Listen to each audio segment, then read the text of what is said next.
कहत रहला चले के ऊखी में। हाँ। ऊखी में कहत रहला फाइट खोले के। अच्छा अरे सर तो नहीं वाह बहुत अच्छा तारा कह दो पैंट खोले के ए सार त कहा ना खोल के भैया के आराम से बैठ के लगी तारा मारे दे के छोड़ देतन सार तो नहीं नाम बा छोटू आ पातर बिख बड़का बड़का पटक के सार कोनो पेल दिनु हक देबो त का हाल बा भाई त आज हम कोनो भोजपुरी गाना के बारे में नहीं बात करेंगे। आज की वीडियो इतना खास बा कि तोनी के देखला के बाद में मन तो करी नू कि उठा के चपाला आ गाँव पर अपने आप मान ली कि हक दी।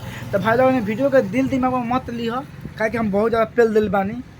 तो भाई लोग तो कमेंट में बताइए लोगन कि वीडियो एंती दुनिया में होके के चाहिए कि ना होके चाहिए। हमारा सोचे तो ना होके चाहिए लेकिन वीडियो पूरा देखा तब मज़ा आ जाए। तो वीडियो बनाने का बस एक ही मकसद बा आप सभी के दिल से हंसाने के लिए, ना किसी को दिल को ठेस करने के लिए। तो देखा वीडियो के आ भाई के सपोर्ट कर। चलो वीडियो के स्टार्ट कर। हम कनी नाम ना खोले हाँ तो ई दोसर बात कहत रहला। अच्छा तू कहला ना खोलो तो उ दोसर बात कहत रह सरा उ झांटी में के ढील जब तू बात ना खोलबा और दोसर बात कहत रह त कहाँ ना सारे के लाल चाहे के मुँह पर मार दिल कि मुँह फूट जाए तहार बहिन चो। आज चलो ठीक बा तो तू का कहला तनी आगे बोला तब ताए के पेलम सब हम ना करे शादी हो जाई तो अब ना तो तू छोड़ देब हमरा के। अच्छा बारे तार बहिन चो सार झांटी में के ढील वाह बहुत अच्छा तू बहुत अच्छा कहता सार के सुनता रह। इस सारे कहला मतलब बोले कहला कि ये पैंट खोलते पहले के बाद इस सारे कहला कि ना अभी हम ना खोला जब हमारे शादी कर लेब तो ना तू हमें छोड़ देब कहता भैया। अच्छा सार तो ना ये बताओ तू हो लड़के बार और वो लड़का बा आ तारा गाँव मांगत है तोरा देवे के नहीं चाही शादी के बाद कहला। अच्छा तू प्यार करेला तार बहन चो दू पटावे कर गाँव में कस के मार दिनू सब प्यार तार भीतर चल जाई साताना आगे कहो कहत रहनी कनी तो ये शादी करब तो ये सुहागरात मना लो जाई। तू शादी कैला है? बाहर सरो झांटी में के ढील बाहर सरो घगल में के गूं आ बाहर तारा बहनी के पटक के चातो चूत तहार बहन जो तो बहुत अच्छा सुनता रह। इस साल कहला कि ना शादी कर लेब तो सुहागत मनावल जाई। तो एगो बात बताओ भाई लोग बहन जो आजकल दुनिया में पता ना कहाँ से का चलता है कि दू गो लड़का आपसे में मतलब प्यार कर के शादी करके आज सुहागत मनावे के चाहता हूँ तो वो सरह से उम्र नहीं के बाद शादी ब्याह करे खातिर लेकिन खकुआल बावन सब ए तार बहन जो तो शादी कर ले बानो आके तो इन दोनों जगह मुठ मारो आ जिंदगी भर हाथ हिलाओ तो तार अच्छा लगल स्मार्ट लगल इनके हम शादी कर लेनी। कब शादी कैला? अच्छा ये समाज लगल हम ये हम अच्छा लगल हम तो इनका से हम शादी कर लेनी हो। ढेर साल छोटू के कहा नाम बा हो बड़के भैया के बारे में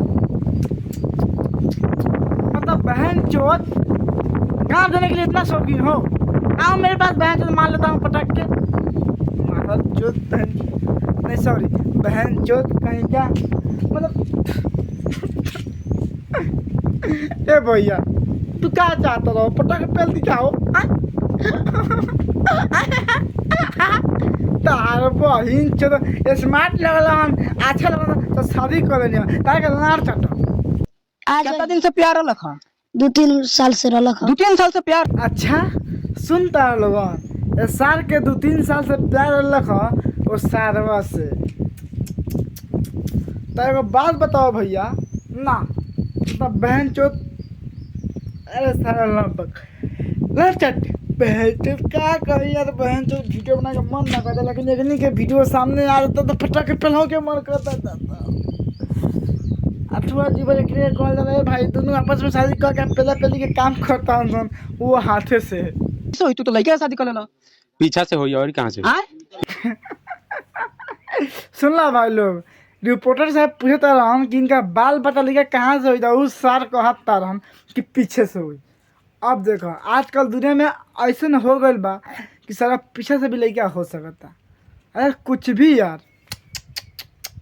कहा कहीं यार बहन चल कहीं का इधर 8वां अजूबा देख के बिहार के मन तक का तब बहन कुछ ना कहम यार कुछ बोल ज़्यादा फिर बाद में कहीं सरवा बोल दिलक आगे इतना गरिया होता तो नहीं बताओ भाई लोग पीछे से लड़का कभी होकेला ना होकेला लेकिन ये सरवा कहा था कि पीछे से लड़का हो ए भैया तलाश चटब पीछा से करल और कहाँ से करल? पीछे से लड़का होना। हाँ होई आगा चल के तो देख। गजब कहानी भैया दोनों लड़का की यार हम तो इनके बता दी भाई लोगन कि 2 गो लड़का बा आ स्कूल में पढ़त रहन वो सरकारी आ दोनों का प्यार हो तो दोनों का का सोचलन सर कि चलो आपस में शादी करके आ जिंदगी साथ बितावल जाई। लेकिन फाइनली शादी कर ले बान सन आ शादी करला के बाद में कि अपना घर पर गए सन तो घर के लोग डंडा से मार के बलगा दिले बा। तो यहाँ के रिपोर्टर साहब के अपन गवाह जौन भी चीज़ देता सन तो हमने के बात पता रखा। लेकिन हम तो इनसे कहल चाहता भाई लोग ये गलत बा, इनकी ना करे चाहिए। मान लो अगर आपस में लड़की शादी कर ली और आपस में लड़का शादी कर ली तो फिर जौन शादी ना करी ओकर का हो यदि ना हो चाहिए। लेकिन यदि भल भाई गलत भल बा कोनो बात ना। वीडियो कैसा ना रखा कमेंट में बता दिया। वीडियो अच्छा लगे तो लाइक कर दिया और चैनल पर पहली बार सब्सक्राइब करके भाई के सपोर्ट करो।